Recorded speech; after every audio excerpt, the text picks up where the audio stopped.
जी अस्सलाम वालेकुम भाई। जद्दा से लाहौर जाने वाली एक परवाज़ जिसमें हमारा एक खुद का दोस्त और भाई मौजूद था। वो भाई एक बड़े हादसे का लोगों ने कलमे पढ़ने शुरू कर दिए।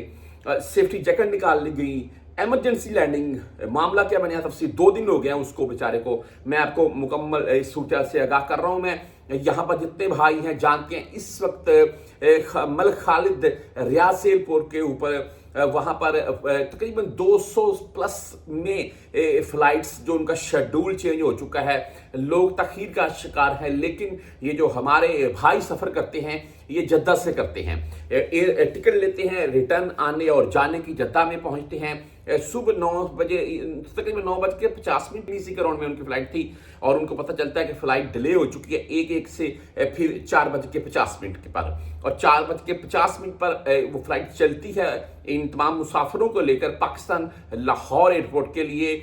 और रास्ते में ही यानी कि दुबई से भी पहले ही, क्योंकि दुबई से पहले इसलिए बोल रहा हूँ क्योंकि दुबई में एमरजेंसी लैंडिंग के लिए बोला गया। और वो बोलते हैं, भाई बता रहे हैं कि जी मामला कुछ यूं बनता है कि जहाज ऐसे आहिस्ता आहिस्ता आहिस्ता आहिस्ता ऐसे उड़ने लग गया जैसे किसी टूटी सड़क के ऊपर कोई गाड़ी चल रही हो, ऐसे ऐसे ऐसे। और हमें मास्क लगा दिए गए, सेफ्टी जैकेट्स, और लोगों ने कलमे पढ़ने शुरू कर दिए।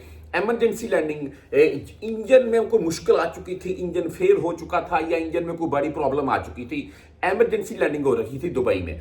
दुबई की तरफ से फिर आगे से एमरजेंसी लैंडिंग नहीं करवाएगी या जहाज को दमाम नज़दीक लगा, उन्होंने टर्न लिया और दमाम रियाज के साथ, यानी कि जब भी हम जद्दा से भी उठते हैं तो हम रियाज वाली दमाम वाली साइड से ही गुजरते हैं आगे पाकिस्तान के लिए। तो दमाम एयरपोर्ट के ऊपर भाई लैंडिंग करवाएगी और वहां पर बाद में उनको ये बोला गया कि आप जहाज में बैठे, अमला वगैरह उतरा, सामान उतरा, फिर बंदे उतारे गए। बोलता था कि जहाज की बाद में रिपेयरिंग वगैरह, और वहां से आग निकल रही थी जहाज के एक जो इंजन वाली साइड होती है।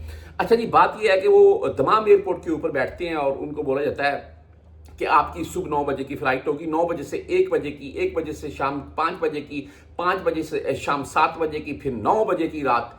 और अभी तक वो बोल रहे हैं कि हमें, जब आपके साथ मैं वीडियो शेयर कर रहा हूं, मैंने ये रात को रिकॉर्ड की है, अभी दिन के टाइम आपके साथ शेयर कर रहा हूं मैं। अभी इस दिन के टाइम उनको फ्लाइट का बोला गया है। अभी फ्लाइट वो कवर होती है, क्लियर उनकी करते हैं, उनको भेजते हैं या अभी भी टाइम देते हैं, ये एग्जैक्ट मुझे नहीं पता है। लेकिन तकरीबन जुम्मे वाले दिन से लेकर हफ्ता और आतवार, आज तीसरा दिन हो चुका है जुम्मे वाले दिन का, वो एयरपोर्ट पर हैं जी। और जुम्मे वाले दिन सारे दिन गुजर गया डिले के मामले को लेकर, रात गुजर गई एमरजेंसी की लैंडिंग के मामले को लेकर, और आगे वाला दिन गुजर गया सारा हफ्ता कल, यानी कि इसी चीज को देखते हुए कि आपको फ्लाइट किसी में भिजवाते हैं। होटल दिया गया, खाना दिया गया, कोई मुश्किल नहीं है। लेकिन वो बोलता है कि यहाँ पर छोटे बच्चे हैं, खवातीन हैं, वो इतनी परेशान है कि छोड़ें। और जहाज में जो मामला थे बोलते हैं कि वो तो ऐसे हमें लग रहा था कि आज नहीं बचेंगे। तो यार खुदारा जितने भी परदेसी भाई हैं, मैं ये रिक्वेस्ट करता हूँ, पीए की उनकी टिकट थी कि यार आप यहाँ बैठे, आप अपनी फैमिली के पास हमने जाना होता है। बहुत से परदेसी भाई मैंने ऐसे देखे हैं जो अक्सर ये बात करते हैं कि यार मैंने सऊदी एयरलाइन की टिकट लेनी है।